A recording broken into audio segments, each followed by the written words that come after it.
Hi student. GIT के online class में आप लोग का स्वागत है।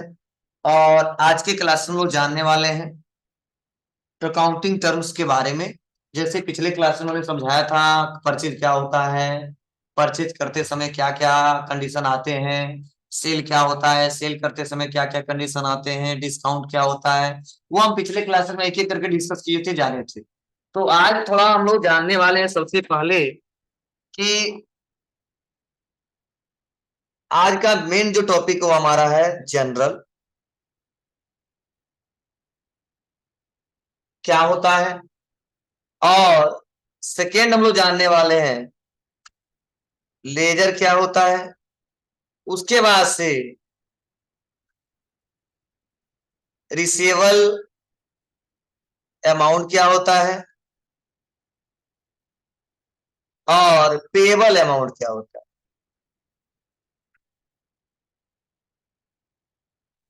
ये हम लोग एक एक करके डिस्कस करने वाले हैं, जानने वाले हैं। तो चलिए सबसे में स्टार्ट करते हैं रिसीवेबल अमाउंट्स। क्या मतलब होता है इसको समझने की कोशिश करना। जब कोई बिजनेसमैन जब कोई बिजनेसमैन कोई व्यापारी किसी पर्सन को या बिजनेसमैन को, समझना, किसी पर्सन को या किसी बिजनेसमैन को कोई गुड्स सोल्ड करता है। क्या करता है जी? सोल्ड करता है, बेचता है। कल बताया था ना। तो जब कोई गुड्स सोल्ड करता है, बेचता है, ठीक है, सेल करता है, तो ध्यान देना। अब मान लो ये जो सपोज ये पीके है और ये जो एएसके है। अब एएसके माल बेचे और पीके क्या किए? खरीदे। तो सपोज मान लीजिए या 100 रुपए का गुड्स बेचे। क्या बेचे हैं? 100 रुपए का गुड्स बेचे। तो मैंने बोला था बेचते समय भी दो कंडीशन, जो नहीं आए तो शनिवार को थोड़ा सुन लेना। दो कंडीशन, एक तो नगद बेचेंगे और दूसरा क्रेडिट पे, उधार बेचेंगे। क्लियर है? तो मैंने डिस्कस किया था, जब नगद बेचेंगे तो सेल के साथ कैश, जब उधार बेचेंगे सेल के साथ क्रेडिट, मतलब जिस पर्सन से बेच रहे हैं या खरीद रहे हैं उस व्यक्ति का नाम। क्लियर है सबको? अब देखो, जो 100 रुपए का हमने बेचा है, तो आप बताइए क्या एसके पीकी को कोई बिल देंगे? देंगे कि नहीं देंगे? देंगे। अब सपोज मान लो बिल का नंबर है एसके 001। अब उस बिल के अगेंस्ट वो बकाया कितना दिखाया? 100 रुपया। तो ये बिल रिसीव करेंगे कि नहीं रिसीव करेंगे? ये रिसीव करेंगे। और तो ध्यान देना, अब ये दोनों डिस्कस हो जाएगा, रिसेबल और पेबल। तो आप बताइए जो बिल नंबर है एसके 01, इस एसके के लिए क्या हो, और जो बिल नंबर है एसके 001 वो पीके के लिए क्या होगा। तो बहुत सिंपल स्टेप है। तो आप बताइए पैसा किसको लेना और किसको देना है। तो एसके को लेना है और पीके को देना है। तो जब एसके को लेना है तो ध्यान देना, वह अमाउंट तो किसी बिल के अगेंस्ट हमको पैसा रिसीव करना है, वह पैसा रिसीवेबल अमाउंट कहलाता है। क्या कहलाता है? रिसीवेबल अमाउंट कहलाता है। मतलब अगर हमने आपको माल बेचा है, उस माल जो मैंने बेचा है उसके अगेंस्ट हम क्या करेंगे? बिल नंबर जनरेट करके देंगे कि आपको रसीद देंगे। उस रसीद के अगेंस्ट उस डेट लिखा रहेगा, बिल नंबर लिखा रहेगा, प्रोडक्ट लिखा रहेगा, और आप लोग लोगे और मेरे कंप्यूटर में चढ़ा रहेगा। उसी दिन के अगेंस्ट आपको अगले दिन पेमेंट करना होगा। अब चाहे 10 तारीख को ड्यू डेट दिया हो या 5 तारीख को दिया हो या अगर कोई डेट दिया हो, मतलब कोई ना कोई डेट दिया होगा आप लोग देने के लिए। तो जिस दिन के अगेंस्ट हमको पैसा लेना है उसे बोलते हैं रिसेबल है। क्या होता है? रिसेबल है, वो पैसा हमको रिसीव करना। क्लियर है सबको? अब वही यहाँ पे पीके है। तो आप बताओ लेने वाले एसके हैं और 100 रुपया देने वाले कौन? पीके हैं। तो जो पीके इनके लिए हो जाएगी तो बिल के अगेंस्ट पेबल है। किस बिल के? एसके 001। ठीक है। तो अगर मेरे बिजनेस की पर्पज से बात करूं तो जब मैं कुछ खरीदता हूं और कोई बिल हमको मिल जाता है तो मेरे लिए वो पेबल अमाउंट। जब मैं कुछ बेचता हूँ और मैं बिल जनरेट करके देता हूँ और जिस बिल के अगेंस्ट हमको पैसा लेना होता है वो रिसीवेबल अमाउंट होता है। तो हमेशा अपने लिए काउंटिंग करते हैं, ना किसी दूसरे के लिए। और अपने बिजनेस के लिए करते हैं, दूसरे के बारे में नहीं सोचेंगे, फिर गड़बड़ हो जाती है। अब जाएंगे हमारे लिए रिसीवेबल और बिल पेबल। ठीक है, हम अपने में एंट्री करेंगे, वो भी अपने में एंट्री करेंगे, उनको पता चले। तो मतलब अगर कहा जाए क्या पेबल अमाउंट आपके व्यापार के लिए कब होगा, रिसीवेबल अमाउंट आपके व्यापार के लिए कब होगा, तो आप बता सकते हो वह पैसा जो किसी बिल के अगेंस्ट हमको लेना है उसे बोलते हैं रिसीवेबल अमाउंट, वो पैसा किसी बिल के अगेंस्ट हमको देना है उसे बोलते हैं पेबल। क्लियर है सबको? चलिए, तो यह हमने डिस्कस किया और आपको समझाया और बताया। देखिए नोट में बुक में भी क्या लिखा है, तो बुक क्यों नहीं, आप तो पढ़ते नहीं इससे, ठीक है ना, पढ़ाते हैं तो पढ़ लेते हैं थोड़ा। देखिए कहा जा रहा है यहाँ पे रिसेबल, जो पैसा हमें किसी अन्य बिजनेस से भविष्य में क्या है पाना है, वो अमाउंट क्या कहलाता है, रिसेबल कहलाता है। पेबल, जो पैसा हमें किसी अन्य बिजनेस को देना है, अर्थात जो पैसा हमारे बिजनेस पर बकाया है, क्या कहलाता है, पेबल अमाउंट का। क्लियर है सबको? कोई दिक्कत नहीं है ना? बोलिए, तो आसानी तरीके से हो जाएगा, कोई दिक्कत नहीं होगी। तो उसके बाद से ये पेबल और रिसीवेबल क्लियर है। अब आगे बढ़ते हैं और कंसेप्ट समझते हैं एक एक करके। अब देखिए यहाँ पे अगला जो पॉइंट समझाने वाले हैं वो पढ़ाने वाले हैं आपको जनरल के बारे में, तब लेजर के बारे में। ध्यान दे रहिए, तो दोनों बहुत इंपॉर्टेंट है, इसको समझना, क्योंकि इस पे हम क्वेश्चन भी बहुत ज्यादा सॉल्व करने वाले हैं। मतलब जितना पढ़ाऊं सब इंपॉर्टेंट ही है, लेकिन इस पे थोड़ा ज्यादा आप लोग ध्यान देना, ठीक है। दिमाग इधर उधर चल रहा हो तो ला दो इधर।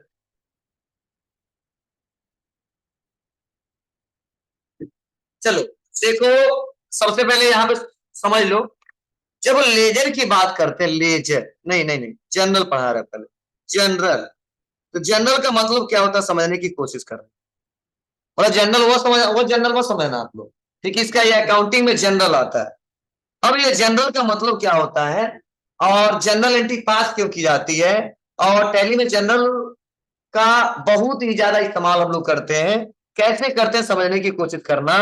आप बताइए, हम व्यापार में, हम अपने बिजनेस में, समझना, अपने व्यापार में, अपने बिजनेस में जो कुछ भी सुबह से लेके शाम तक डेली जो डेट वाइज हम लोग क्वेश्चन करते हैं, जैसे फॉर एग्जाम्पल समझने की कोशिश करना, हम मान लो परचेज कर लिए, क्या कर लिए, परचेज कर लिए, हमारा व्यापार क्या कर लिया, सेल कर लिया, मेरा व्यापार किसी को पैसा दे दिया, या हमने क्या किया, पैसा किसी से रिसीव कर लिया।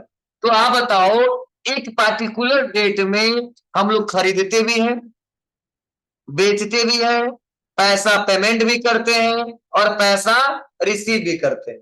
तो यह जो डेट वाइज डेली में क्या कर रहे हैं हम लोग, इसे क्या बोलते हैं बाबू, ट्रांजेक्शन। अभी कई लोग सोच रहे थे क्या बता दें, ठीक है, मतलब हम परचेज कर रहे हैं, सेल कर रहे हैं, पेमेंट कर रहे हैं, और पैसा रिसीव कर रहे हैं। तो ये जो हम जो डेली डेट वाइज जो हम लोग कर रहे हैं, उसको हमने बताया था ना आपको, कि सुबह से लेकर शाम तक जो भी एक्टिविटी करते हैं समझो ट्रांजेक्शन ही करते हैं। क्लियर है सबको?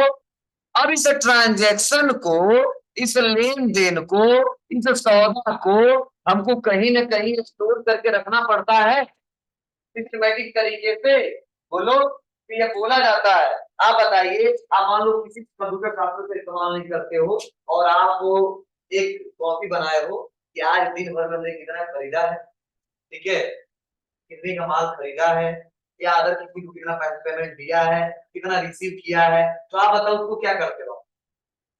घर पे जाते हो तो डेट वाइज एक कॉलम बनाते हो, ठीक है, डेट लिखते हो, ठीक है, कितना क्या खरीदा वो लिखते हो, किस डेट को, कितना पैसा रिसीव हो वो लिखते हो, कितना पेमेंट किया वो लिखते हो, ठीक, बुक में लिखते हो कि नहीं लिखते हो, मतलब अपनी कॉपी में लिखते हो, रिकॉर्ड करते हो।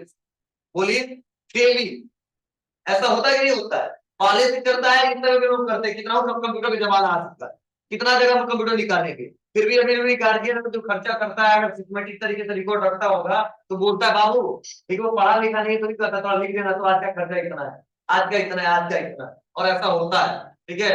और रियल में वही लोग सक्सेस है जो चाहते नहीं कितना खर्चा कर लिया, कितना क्या किया, वही दिक्कत होती है, पता नहीं चलता, कर्ज में डूब गए तो पता चला कर्जा कितना हो गया, कमा रहे डेली, ठीक है। तो सिस्टमेटिक तरीके से थोड़ा बहुत काम करना चाहिए, और आप लोग पढ़े लिखे हो, और आप लोग सिस्टमेटिक तरीके से काम करना चाहिए, इससे आपको पता चले कि रियल में हमारा इनकम जितना है उतना एक्सपेंस है, कि इनकम जितना है कि सारा एक्सपेंस उसी में समा है, ठीक है। तो आपको ये डिसाइड कब होगा, जब आप डेली रिकॉर्ड करोगे तो, और लोग करते क्या, खर्चा करते जाते पता चलता है शाम को लास्ट में जब चेक करते हैं तो जितना खर्चा किया है इनकम से दुगुना है। तो आप लोग कभी भी कर देंगे, ठीक है। तो अब अपना खर्चा का मत करो, जितना खर्चा उतना करो, इतना कमाओ उतने सब आए, ठीक है। तो आपको सोचना पड़ेगा। तो हम लोग क्या करते हैं, आम आदमी की बात क्या होती है, हमारी यहाँ की बात क्या होती है, ठीक है। लेकिन हाँ, एक सक्सेस इंसान बनोगे तभी हो पाएगा, ठीक है। कि हम खर्चा कम कर लेते हैं, ये नहीं सोचते इनकम बढ़ा, ये तो थोड़ी कमी हो, ठीक है। मतलब खर्चा इतना करें फिर भी इतना कमाए कि सारे खर्चे उतने में समेट दें, ठीक है। कुछ ऐसा करना चाहिए आपको, ठीक है। हमको आपको सबको करना चाहिए। और यह एक दिन में नहीं होगा, 2 दिन में नहीं होगा, ठीक है। लंबा समय तक 5-6 साल कंटिन्यू मेहनत करना पड़ेगा, तब आपको नहीं लगेगा इतना खर्चा किए तो कमाए कितना, इतना कमाए कि सारे खर्चे 2-4 लोग का खर्चा और चला, ठीक है। ऐसा नहीं 2-4 लोग का, ठीक है, मतलब 2-4 फैमिली का चला सकते हैं, ठीक है। ऐसा बनना पड़ेगा, टाइम लगेगा सबके लिए। तो यार मैं बताने की कोशिश कर रहा हूँ कि जो सुबह से लेके शाम तक जो ट्रांजेक्शन करते हैं, जो लेन देन करते हैं, डे बुक में रिकॉर्ड करते हैं।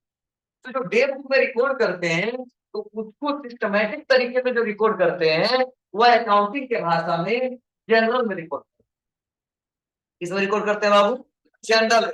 और एक लैंग्वेज है, ठीक है। अकाउंटिंग एक लैंग्वेज है कि सुबह से लेकर शाम तक जो भी करोगे ना सब कुछ जनरल में जाके रिकॉर्ड करना पड़ेगा, तभी क्वेश्चन सॉल्व कर पाओगे, ऐसा सॉल्व नहीं कर पाओगे। मतलब जैसे हमारा आम भाषा क्या है, मैं हिंदी में आपको समझा रहा हूँ, किसी भी बातों को रखने के लिए मैं हिंदी में बता देता हूँ, ठीक है। और गांव में अगर मान लो बात करें तो भोजपुरी में बोलेंगे, ठीक है, ज्यादा लोग समझ लेंगे, ठीक है। तो वैसे ही अकाउंटिंग कहता है कि मैं क्या क्या किए हो मैं तब समझूंगा जब उसको जनरल में रिकॉर्ड करोगे सिस्टमेटिक। तो वही एक बुक है, एक ओरिजिनल बुक है अकाउंटिंग का, जिसमें सारे ट्रांजेक्शन को डेली डेट वाइज रिकॉर्ड किया जाता है। इसे ओरिजिनल बुक भी बोलते हैं। जैसे हम लोग नॉर्मल कॉपी में जैसे बनाते हैं वैसे हम लोग कंप्यूटर पे इसको रिकॉर्ड करते हैं, ठीक है। तो उसके लिए किसका इस्तेमाल करना होता है, जनरल का। तो अकाउंटिंग में जनरल का बहुत इंपॉर्टेंट है, ठीक है, इंपॉर्टेंट है। और मैनुअल तरीके से इसके बारे में जानना ही जरूरी है। तो देखिए क्या बताया जा रहा है, ध्यान दें। ये बताया जा रहा है जनरल, जनरल ट्रांजैक्शन को रिकॉर्ड करने वाली ऐसी बुक है जिसमें हम बिजनेस ट्रांजैक्शन को डेट वाइज रिकॉर्ड करते हैं। कैसे करते हैं, डेट वाइज रिकॉर्ड करते हैं। और इसे बुक ऑफ ओरिजिनल एंट्री भी कहते हैं। और एक सिंगल बिजनेस ट्रांजैक्शन को जनरल बुक में रिकॉर्ड करने का प्रोसेस जनरल एंट्री का, ठीक है। मतलब वही जो ट्रांजैक्शन रिकॉर्ड करते हैं यही प्रोसेस क्या कहलाता है, जनरल एंट्री कहलाता है। क्लियर है सबको। चलिए अब आगे बढ़ते हैं और अगला स्टेप हम लोग जानने वाले हैं क्या, लेजर के बारे में। चलो लेजर को समझाने के लिए चलो वहीं पे चलते हैं, क्योंकि वहां पे बेटर तरीके से समझ में आएगा, तब हम लोग पढ़ेंगे एक एक करके। मैं नोट्स आपके लिए दिया हूँ कि आप लोग घर पे पढ़ लो। और मैं क्यों बार बार रिपीट कर रहा हूँ, बता रहा हूँ आपको, क्योंकि आपको यह लगा नोट्स दिए हैं तो इसका कोई मतलब है कि नहीं, सर पढ़ा रहे हैं दूसरे तरह, इसमें दिया है दूसरे तरह, ठीक है। तो इसलिए मैं आपको बार बार ला के दिखा रहा हूँ, मतलब क्या समझ में आ रहा है कि नहीं आ रहा, ठीक है। तो बेटर रहता है। तो चलिए देखिए ध्यान दीजिएगा। अब लेजर किसे कहते हैं, देखो जो ट्रांजेक्शन है, ध्यान देना, जो ट्रांजेक्शन है उसको हम रिकॉर्ड करते हैं जनरल में। किसमें रिकॉर्ड करते हैं, जनरल में। अब इस जनरल से मान लो हमने 1 तारीख से लेके, समझना, 1 अप्रैल से लेके और 10 अप्रैल तक, 10 अप्रैल तक हमने ट्रांजेक्शन किया है बहुत सारा, उसको रिकॉर्ड किया। तो अगर मान लीजिए कैश से रिलेटेड 10, देखो 1 तारीख से लेकर 10 तारीख का क्वेश्चन किया, कितना क्वेश्चन किया, 10 क्वेश्चन किया। तो मान लो इसमें कैश से रिलेटेड समझना हमने 4 क्वेश्चन किया है। बैंक से रिलेटेड हमने 2 क्वेश्चन किया है। और परचेज से रिलेटेड हमने 2 क्वेश्चन किया है। और सेल से रिलेटेड हमने 2 क्वेश्चन किया है। तो लगभग हमने कितना टोटल क्वेश्चन किया है, 10 क्वेश्चन।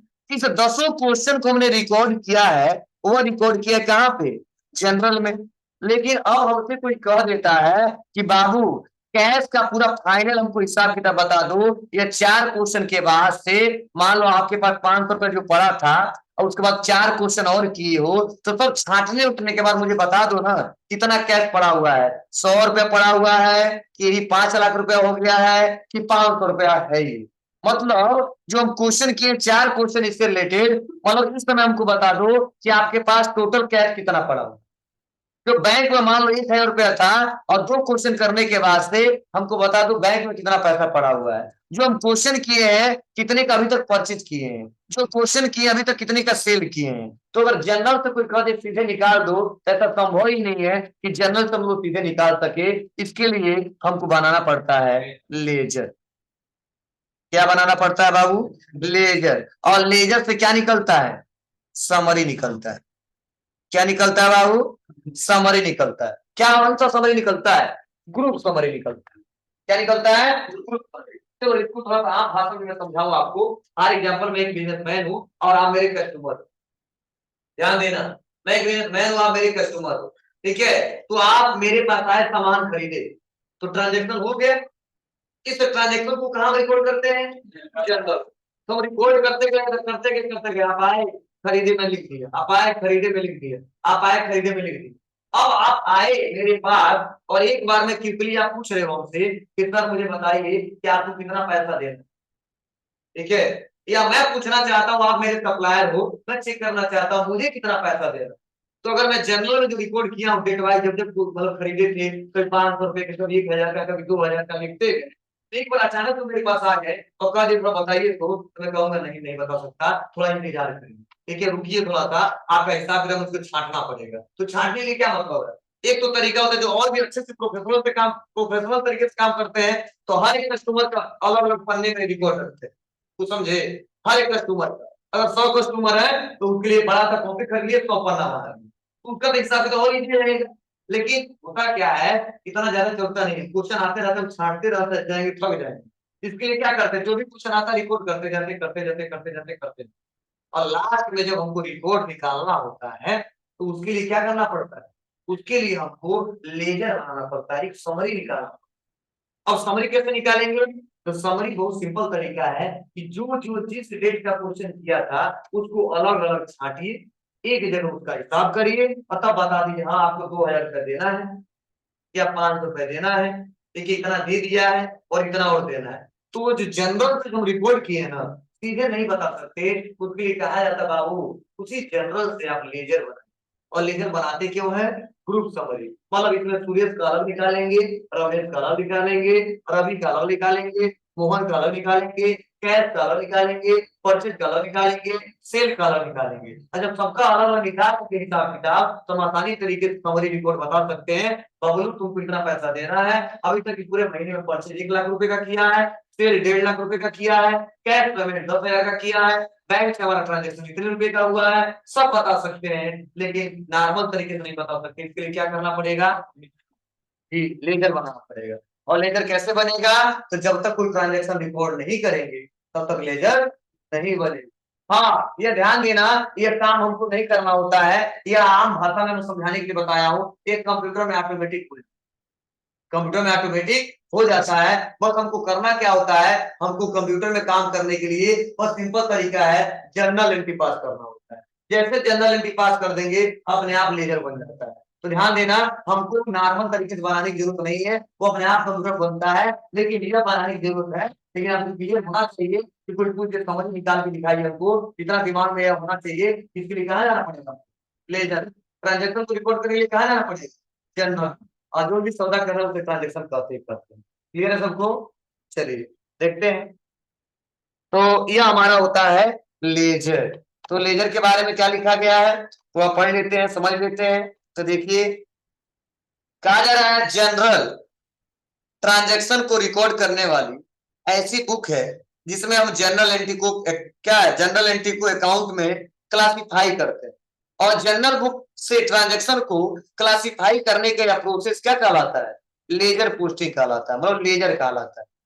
क्लासिफाई बोलते हो आप लोग? हाँ, वर्गीकरण, छांटना, एक नेचर वाले को अलग, ठीक है, मतलब सेम नेचर वाले को सेम जगह रखे। क्लियर है ना? तो वही होता है क्लासिफाई, एक क्लासिफिकेशन, वर्गीकरण किया जाता है। ठीक है, तो जैसा वो रहता है प्रोडक्ट उसी हिसाब से रखा जाता है। क्लियर है ना जी? और एक एग्जांपल दे दें, तो चलना पड़ेगा किचन में तुम्हारे तो। ठीक है, तो फोन आएगा, फोन आ गया ना? चलिए रहने दीजिए, नहीं नहीं सोना चाहिए तो नीचे लेके आते और लेवल। तो यहाँ पे ये क्लियर है, इसे बोलते हैं जनरल, और उसके बाद से है लेजर। चलिए इसी के साथ साथ और पढ़ लेते हैं यहाँ पे अकाउंटिंग इक्वेशन। तो ध्यान देना, रट लेना फार्मूला, कॉपी में लिख लेना। अकाउंटिंग इक्वेशन का फार्मूला होता है assets equal liability plus capital. ठीक है, नोट्स में है लेकिन बड़ी जल्दी भूल जाता है आप लोग। अगर हम पूछे अकाउंटिंग इक्वेशन का फार्मूला क्या है, रूल क्या है, बताना। Assets equal liability plus capital. Assets equal liability plus capital क्या मतलब है, इसको समझने की कोशिश करना। अगर कोई कहता है अकाउंटिंग इक्वेशन, तो ध्यान देना, अकाउंटिंग इक्वेशन मैंने बताया जाता है कि ध्यान देना, जो आपका संपत्ति है, जो आपका संपत्ति एसेट है, और जो आपके व्यापार में कर्ज है और प्लस कैपिटल है, वह एसेट के बराबर होता है। किसके बराबर होता है? एसेट के बराबर होता है। कैसे? तो मान लो सपोज एग्जांपल मैं समझा रहा हूं आपको। फॉर एग्जांपल मेरे पास संपत्ति जो है वह कितने का है? 7 लाख रुपए का। कितने का है बाबू? 7 लाख रुपए का। जो कर्ज है वो कितने का है? 5 लाख रुपए का। और मान लो हमको कैपिटल नहीं पता है, और अगले साल का कैपिटल हमको पता करना है, बताओ निकाल लोगे नहीं निकाल पाओगे? निकाल लोगे, क्या करना पड़ेगा आपको? Capital equal assets minus liabilities, यही होगा ना जी। मतलब अकाउंटिंग इक्वेशन क्या है? Assets equal liability plus capital. तो कैपिटल इधर आ गया, एसेट माइनस लायबिलिटीज हो जाएगा। बोलो तो बताइए, कैपिटल कितना है निकालना है, क्वेश्चन है। एसेट्स कितने का है? 7 लाख का। लायबिलिटीज कितने का है? 5 लाख का। अगले साल का कैपिटल कितने का होगा? 2 लाख रुपए। मतलब अकाउंटिंग इक्वेशन कहता है कि जितना एसेट अमाउंट है लायबिलिटी और प्लस कैपिटल के बराबर होता है। अब कहो सर क्या मतलब है, अब दोनों बराबर हो जाए तो? अरे यार क्या है, हम एसेट पता किए 7 लाख, कर्ज पता किए 5 लाख, तभी पता चले अगले साल का पूंजी कितने लाख का है। लेकिन माना क्या जाता है कि जितना कैपिटल अमाउंट है, जितना लायबिलिटी अमाउंट है, एसेट के बराबर होता है। क्यों ऐसा होता है जी? क्योंकि कैपिटल किसका पैसा है? मालिक का पैसा है। ठीक है, हमेशा बिजनेस से कहेगा भाई हमारा पैसा दो, ठीक है, चलाएगा वही। इसलिए इसको भी लायबिलिटी के साइड ही रखते हैं, समझे ना। लेकिन ये पूंजी हर साल क्या होता है? घटता बढ़ता रहता है। ठीक है, आज 10 लाख है, अगले साल 12 लाख हो सकता है। 10 लाख है, अगले साल 5 लाख हो सकता है। क्यों? जब हम प्रॉफिट में जाएंगे तो कैपिटल बढ़ जाएगा, और जब लॉस में जाएंगे तो कैपिटल घट जाएगा। मान लो हम लगाए थे व्यापार में शुरू में कितना, 2 लाख, और कमा लिए, मतलब नेट प्रॉफिट हुआ था 3 लाख, तो अगले साल का कैपिटल कितने का हो जाएगा? 5 लाख रुपए। 3 दो 5 हो जाएगा। अब मान लो क्या किया हमने, उस साल लगाया 5 लाख, और लॉस हो गया व्यापार में कितने का? 2 लाख का, तो माइनस हो जाएगा, कितना हो जाएगा जी। मतलब क्या होता है, नेट प्रॉफिट होने पे कैपिटल बढ़ जाता है, और नेट लॉस होने पे कैपिटल बढ़ जाता है। तो कब पता चलता है कितने का लास्ट में कैपिटल पड़ा हुआ है? तो बताओगे, पहले खोजोगे कि साल पूरा संपत्ति कितना हमने इकट्ठा कर लिया है, अब साल का कितना कर्ज है, तभी पता कर पाओगे कितने का अगले साल का कैपिटल होगा। अन्यथा नहीं पता किया जा सकता। ठीक है, क्लियर समझ में आया ना? ये तो दोनों बराबर है, क्या मतलब है कि लायबिलिटी बराबर कैपिटल बराबर, तो क्या मतलब है जी? जितना कर्ज उतना संपत्ति है, तो बोलो तो मिल रहा है, 1 रुपए का हमारे पास कोई संपत्ति नहीं। ठीक है, तो ऐसे व्यवहार करके करके चलाते हैं। यही बोला गया है, देखो कि the relationship between asset liability and capital can be express in the information equal in the accounting equation. ठीक है, this was an accounting equation to this equation assets of business of are always equal to the total of its liability in capital. ये क्या है? Owner equity है। ठीक है, मतलब owner का क्या है, एक प्रकार के पैसा क्या है, जो ओनर का है। ठीक है, इसलिए मैंने बताया है आपको। ठीक है, इस आंसू का बैलेंस शीट। ठीक है, तो मतलब ध्यान देना, ये दिखाते कितने हैं जी, बैलेंस शीट। ठीक है, इसी को बैलेंस शीट के नाम से जाना जाता है। ठीक है, बैलेंस शीट जब बनाएंगे तो ये तीन एसेट्स और लायबिलिटीज और कैपिटल। ठीक है, क्या होता है आगे पढ़ेंगे एक एक करके स्टेप बाय स्टेप। आज के लिए बस इतना है। इसमें कोई दिक्कत हो, कोई डाउट है तो पूछिए हमसे, मैं बता रहा हूँ।